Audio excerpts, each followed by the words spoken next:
Boa noite, meus irmãos, que a paz de Cristo esteja entre nós.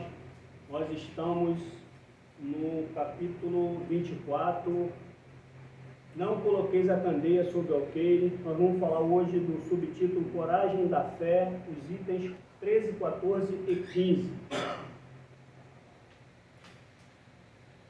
Todo aquele que me confessar e me reconhecer diante dos homens, eu o reconhecerei e confessarei também, eu mesmo diante do meu Pai que está no céu.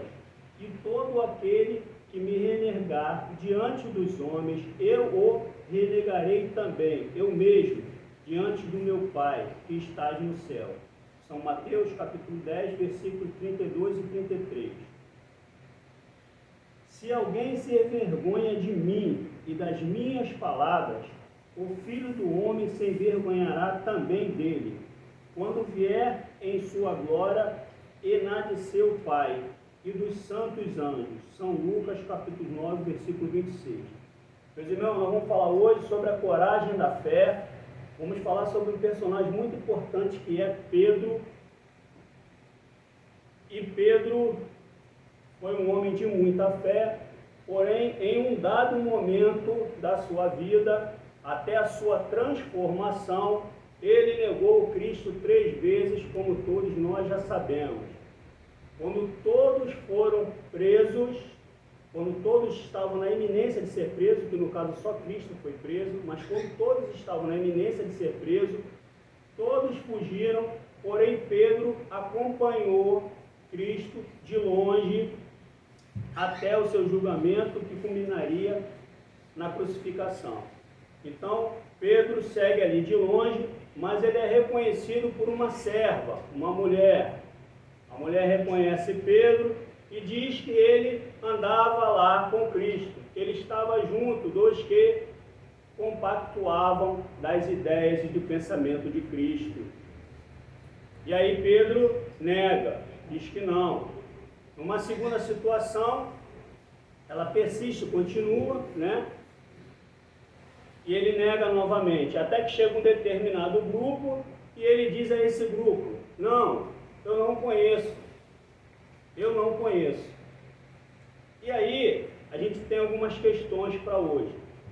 Primeiramente, né, a gente já percebe de cara que já de muito tempo tem aquela pessoa que se ocupa do alheio, né? Vocês conhecem alguém que se ocupa do alheio? Aquele que mergulha nas entranhas da vida alheia, aquele que se ocupa com a vida alheia. Alguém conhece aqui, pessoal? Bora, pessoal. Alguém conhece? Conhece não, né? Aqui não tem não, Estemos tem não, né? Tem, Marta? Marta tá indo porque tem, Marta? Tem não. Hã? Vai desabafar, pessoal, não tem nada não. Só eu que estou aparecendo aqui. Vocês podem falar que vocês não vão aparecer na filmagem não. Então naquela época já tinha aquela pessoa que, né, se ocupa ali da vida alheia, não tem muita coisa para fazer, aí fica se ocupando da vida alheia. Então ela apontou a Pedro por 2 vezes, até que um determinado grupo vai e aponta. Só que essa frase de Pedro, existe um estudo que foi feito que eu achei maravilhoso, que eu não vou lembrar o nome de ninguém, não onde era, mas o sentido é o seguinte: que essa frase de Pedro, e aí eu vou colocar para minha amiga Paulinha, minha irmã, ele diz assim: não, eu não o conheço. Aí, nas entrelinhas, a gente pode pensar assim: será que Pedro, naquele momento, mediante tudo aquilo que estava se desenvolvendo ali, será que ele não se questionou se verdadeiramente ele conhecia o Cristo? Hein, Paulinho? Você acha que pode ter sido isso? Será que naquele momento ele... Não, eu não conheço. Não foi que ele quisesse se livrar da situação, não foi que ele quisesse se sair da situação, mas ele naquele momento ali, será que ele não reconhece que verdadeiramente ele não conhecia o Cristo? Pode ter sido? Eu acredito que foi uma mistura de muitas coisas, né? Eu acredito que é uma mistura de outras coisas, mas sim, eu também acredito que ele, naquele exato momento, talvez ele tenha reconhecido que ele realmente não conhecia o Cristo. Porque voltando um pouco, o que acontece? Na última ceia, Cristo diz que todos os abandonaria, exceto Pedro, mas que Pedro o negaria 3 vezes. E quando ele está negando a Cristo, ali naquele momento Cristo passa por ele e e olha para Pedro. E naquele momento ali, invade o coração dele um remorso muito grande. Só que ele não se abateu com esse remorso. Ele continuou adiante. Mas ele diz que não conhece. Então, a gente poderia pensar que ele está dizendo assim, verdadeiramente eu não conheço esse homem. Porque tem, eu vou ler aqui só um pouquinho rapidinho. Vamos lá. Não conheço a magnitude deste homem. Estive em muitos momentos com ele. E só agora me dou conta de toda a sua grandeza. Mais adiante, ele poderia concluir no Calvário. Ele sangra, tem sede, sente dor, mas não odeia seus agressores. Pelo contrário, ele ama. Então, a gente pode concluir que Pedro não tinha exatamente a ideia de quão grande era Cristo e de tudo aquilo que ele tinha testemunhado até aquele momento. Não foi simplesmente que ele queria se safar de uma situação. Certo? Tanto isso é possível de ter acontecido, que mais adiante, Pedro, em uma das suas pregações, bem mais adiante, ele consegue converter mais de 3.000 almas com a sua pregação. E isso numa época que não tinha televisão, jornal, celular, todo aquele sistema montado para aparecer esse ou aquele grandioso. Ele consegue aquilo no meio de uma multidão, num momento de extrema dificuldade, ele consegue converter 300 almas ali. Então, ele não se abate com essa situação. Ele não... Sim. Então, isso. Então, a gente já começa a entender que a coragem da fé, ela vai muito além daquela fé que a gente pensa assim, eu acredito, eu acredito. Mas você não está dizendo para você mesmo que você acredita. Você está falando muitas das vezes como uma forma de, uma força de, uma expressão. Você não acredita verdadeiramente, porque para você acreditar verdadeiramente, é necessário que você mantenha o seu testemunho. E é isso que se diz aqui, porque muitos negaram a Cristo, muitos deixaram Cristo sozinho para se proteger. Então, obviamente, a gente tem que colocar isso nos dias de hoje. A gente tem que pegar o que aconteceu lá atrás e colocar no dia de hoje. Qual é o momento das nossas vidas que a gente deixa de acreditar ou que a gente, para não se colocar numa situação de dificuldade com as outras pessoas, a gente renega aquilo que a gente verdadeiramente acredita, né? Entre aspas. Acontece isso. Às vezes, na própria família, para você não desagradar, aí você não fala aquilo ali, você guarda. Isso daí é uma situação na qual você está ou dando um falso testemunho ou deixando de dar um testemunho verdadeiro, que é a mesma coisa. Está dando para compreender isso, pessoal? É aquele momento em que você tem uma ideia, que você sabe de alguma coisa, que você acredita, mas você renega para você não entrar em atrito com as outras pessoas, para você ficar numa situação confortável, para você não se expor. Você tem um trabalho, aí no seu trabalho, de repente teve uma mudança lá, entra uma outra linha de pensamento. Aí para você manter o seu trabalho, você fala, opa, não, eu vou ficar aqui com esse pessoal aqui, porque se eu for falar o que eu penso, eu vou me dar mal. Está entendendo isso, pessoal? Está dando para compreender? Tá claro essa situação aqui? Porque nós estamos falando dos evangelhos, estamos falando das passagens de Cristo, mas a gente tem que trazer para os nossos dias atuais, certo? Porque senão a gente fica pensando que só naquela época que tinha uma mulher fofoqueira, ou um homem fofoqueiro, só naquela época que tinha uma pessoa vacilante, só naquela época que tinha uma pessoa capaz de modificar alguma coisa, a gente continua aqui. Então a gente tem que continuar com as coisas, não é assim?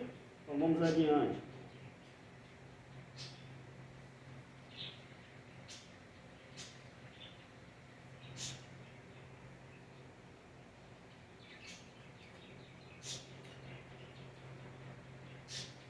vamos falar um pouquinho aqui das questões do antagonismo, que seria mais ou menos assim. Tem uma história, né, que se conta, que eu considero uma história, né, não verdadeira, né, que ela tem um sentido por trás daquilo ali.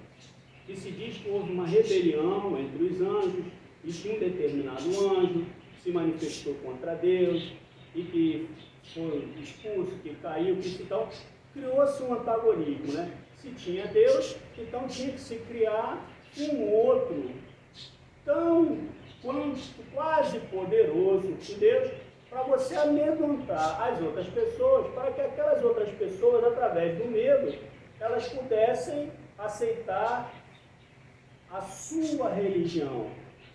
Está dando para compreender isso? Está dando, pessoal, para compreender? Criaram-se, tinha a figura de Deus, o Criador, mas foi necessário criar uma figura tão poderosa quase quanto que Deus, que não faz muito sentido porque ele tinha sido criado por Deus. Por exemplo, vamos dizer assim, se você for, né, vamos pensar dessa forma, se você criar, né, um robô ou um programa, esse robô, esse programa que você criou, ele não vai ser capaz de nos suplantar, porque se você criou ele, você tem condições de, na hora que aquela situação ele estiver saindo do seu controle, você tem condições de chegar lá e, vamos dizer assim, desligar ou acabar com aquilo ali. Apesar que a gente está vivendo um momento aí que é até interessante, que é da inteligência artificial, e ela vem como um problema muito sério, porque, assim, apesar que eu acredito que os homens vão conseguir solucionar isso, mas a princípio parece que ela vai causar 40%, de acabar com 40% dos empregos, ou seja, ter uma taxa muito grande de desemprego mundial, tá, gente? Não é só aqui no Brasil não, 40% mundial. Mas eu acredito que ele está até com o negócio de escanear a íris e tudo, enfim, vamos lá. A íris que eu digo é a íris dos olhos, né? Então, assim, eles criam esse antagonismo como se a criatura pudesse superar o Criador. Então eles criaram essa figura do demônio, aquela figura que a gente não gosta muito, né? Que é vermelha, é isso? Tem um chifre, tem 9 dedos, 9 dedos não. Ela tem um dedo lá e tal, né? 9 dedos não. É 9, pronto. É vermelha, com chifre grande e tal. Então eles criam esse antagonismo para colocar nas pessoas um medo, para que as pessoas possam seguir aquilo ali através do medo. Só que eles esquecem, boa noite,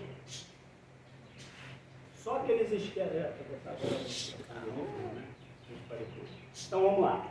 Então, eles criam esse antagonismo, sendo que se nós, um pouco de percepção, de raciocínio do que está acontecendo, a gente vê que isso não se sustenta. Por quê? Porque como pode haver uma rebelião no céu em que um grupo de anjos se opõe à autoridade de Deus? Faz algum sentido para alguém? Aí, se fizer, a gente respeita, tá? Não tem problema. Mas por que eu estou falando isso? Porque nós vamos falar aqui da fé que liberta.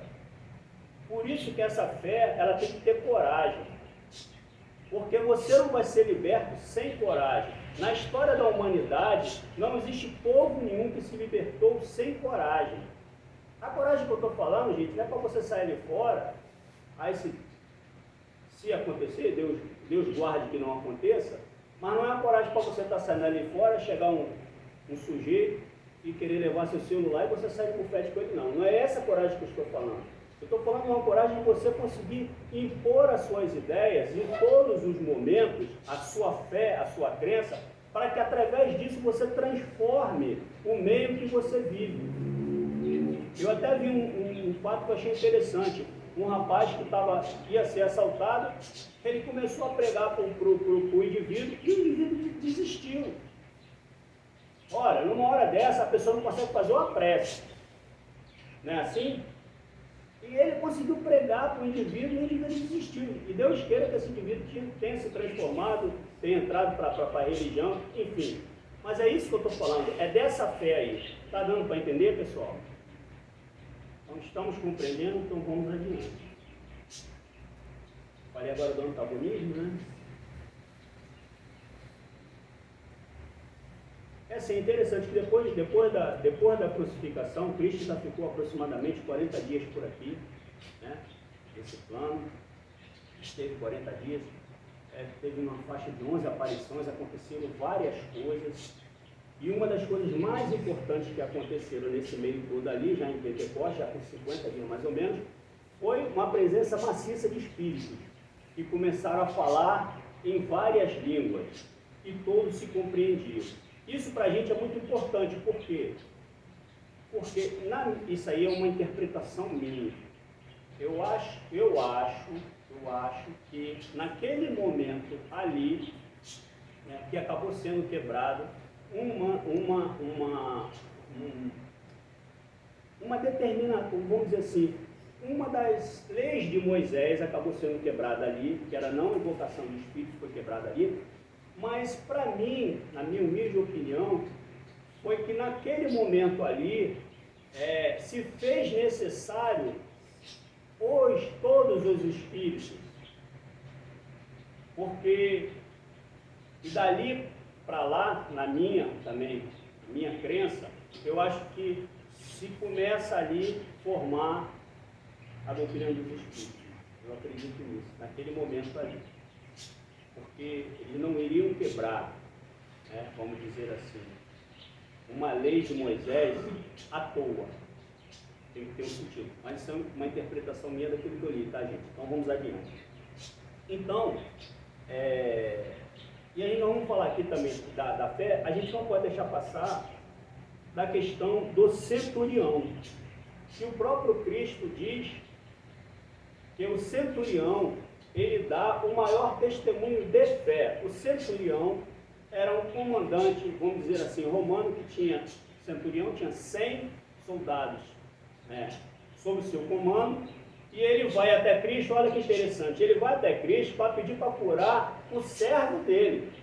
Então a gente vê que esse centurião, apesar dele trabalhar, ou dele ser do Império Romano, ele tinha um respeito e uma fé muito grande em Cristo, e ele tinha uma questão que é muito, vamos dizer assim, altruísta, que ele usou toda a sua fé para o seu servo, que hoje em dia é comum, vamos dizer assim, mas naquela época não era tão comum assim, né, mano? A preocupação, não é isso, Paulinho?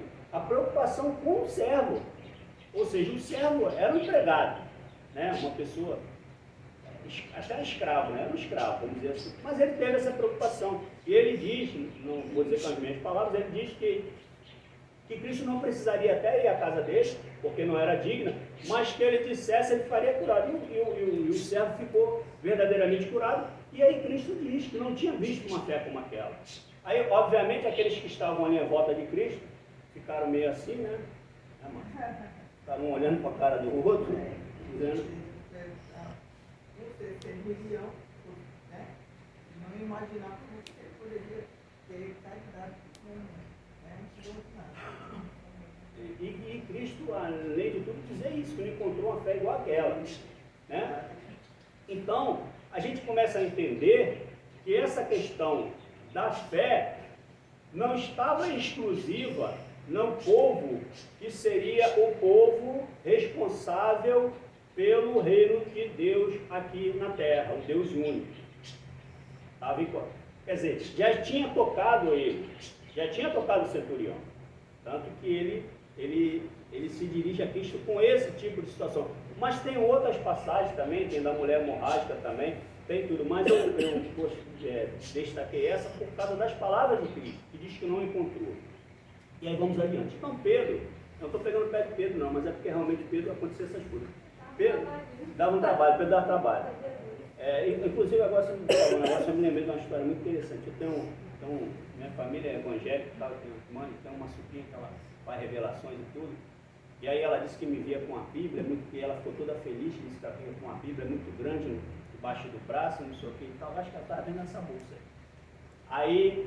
Aí a minha irmã veio falar comigo, a minha irmã falou assim, toda feliz e tal. Porque ela sabe que desde pequeno eu fui da Batista e tudo, aí acabei saindo, enfim, foi uma época muito boa da minha vida e tal. Aí Aí ela falou e tudo. Aí um dia a gente conversando, ela falou assim para mim, eu acho que você, eu olho para você, eu vejo Pedro. Aí eu comecei a ver os vacilos de Pedro, aí eu falei, realmente, eu sou Pedro, porque negou Cristo 3 vezes. Arrancou a orelha de um lá. Aí, Era turrão. oi? Era turrão. E ainda tem essa passagem que é mais interessante, que ele foi o único que andou sobre as águas. Foi o único apóstolo que andou sobre as águas. Mas ele, num dado momento, que é também interessante, ele tem medo. E ele afunda. E aí ele fica desesperado, pedindo para Cristo segurar ele tudo. E aí Cristo novamente diz para ele que ele era um homem de pouca fé. Ou seja, e depois, quando Cristo pergunta 3 vezes a ele também, né, se ama ele. E ele ama e tal, então apacenta meu rebanho, apacenta minhas ovelhas e tudo. Então Pedro vivia nesse dilema com Cristo. Porém, Pedro, depois, lógico que tudo que aconteceu com todos foi muito terrível. Mas no momento de Pedro, foi no momento em que o imperador era Nero. Pedro estava preso com Nero. Nero era o governador, era o imperador. E Nero, ele era terrível. Ele gostava de arte, e aí ele começou, a mente dele doente, ele tacava fogo nos cristãos para iluminar o jardim dele. Ele botava um cristão lá, tacava fogo e para iluminar o jardim dele. Só que aí ele queria que Pedro confessasse que tinha sido ele, isso já no período do fogo em Roma, né? Queria que confessasse que tinha ateado fogo em Roma. Só que na verdade, né, aí há uma controvérsia, mas na minha crença foi o próprio Nero que tacou fogo em Roma, e ele queria que Pedro confessasse. Só que Pedro não ia confessar nunca, porque não tinha sido ele nem os cristãos. E ele começa essa perseguição toda. Aí uma das servas, que era cristã, uma das servas da mulher de Nero, tenta fazer com que Pedro fuja. Chega lá e dá todas as condições para Pedro fugir, porque ele queria Pedro morto, mas queria que Pedro antes confessasse, porque ele queria tirar porque lá do conselho, porque Roma tinha um conselho, eles já estavam dizendo que tinha sido Nero, os próprios ali do conselho romano, porque muitas das coisas a gente absorveu o conceito romano, fora isso de leis, a gente absorveu muita coisa, porque tinha muita coisa lá, né, que a gente utilizou, porque era um conceito bem forte, né? Eram regras, eram leis muito bem estruturadas, então a gente acabou absorvendo isso. Mas enfim, então ele quer e Pedro diz que não vai fugir. Pedro diz que não vai fugir. Ou seja, num momento terrível, que ele sabia que ele ia morrer, tanto que ele morreu, né? Ele estava preso e acabou morrendo, acabou sendo crucificado, pediu que não era digno da crucificação igual a de Cristo, acabou sendo crucificado de cabeça para baixo, né? Enfim, mas ele aí, vocês vejam como é a coragem da fé. Ele transformou tudo isso e deu um dos testemunhos, talvez um dos mais fortes, né? E então a gente vai ter que falar um pouquinho de nós aqui, então vamos fazer mais um pedacinho aqui, uma leitura. Assim o será com os adeptos do Espiritismo, uma vez que a sua doutrina, não sendo outra senão o desenvolvimento e a aplicação do Evangelho, é a eles também que se dirigem às palavras do Cristo. Semeiam na terra o que colherão na vida espiritual. Lá colherão os frutos da sua coragem ou da sua fraqueza. Ele está dizendo mais ou menos aqui, ou está dizendo totalmente isso, assim: o que você plantar aqui é o que tu vai colher no plano espiritual. O que tu fizer na tua vida aqui é o que vai ser lá. Porque a gente pode se esconder numa situação ou outra, a gente pode se acovardar, a gente pode ter medo, a gente pode fraquejar, mas isso daí não ficará escuro. No escuro não ficará sob o véu, porque lá tudo será revelado. Então, não adianta você, não, eu vou fazer isso aqui, vou me esconder aqui, porque aqui eu vou ficar bem. Não, isso vai ser revelado no momento certo. Vamos ver como é que está a nossa hora? Está avançando, né? Vamos lá. E a questão da fé tem um detalhe aqui, tá? Que é aquela fé assim. Você busca alguma coisa, aí você tem uma fé muito, muito firme ali, você está buscando aquilo ali, aí de repente aquilo não acontece. Aí você, né, tem aquele momento que você vai tibiar, você, mas poxa, mas isso não aconteceu? Não. Se você empregou toda a sua energia, toda a sua força na busca daquilo ali, e aquilo ali não aconteceu, é porque não era para ser. Ou seja, você fez a sua parte, faça a tua parte que o céu vai te ajudar. Se você fez a sua parte e aquilo não aconteceu, é porque não estava no seu planejamento encarnatório. Então não é aquela fé que quando está tudo certo, eu tenho fé. Quando está tudo errado, será que não? Vacila, não é isso? Quando eu vejo a adversidade chegar, é o momento de examinar a consciência. Quanta energia empreguei neste projeto? Fiz tudo ao meu alcance? Então, não estava no projeto da minha encarnação. Se não aconteceu, não estava no projeto da encarnação.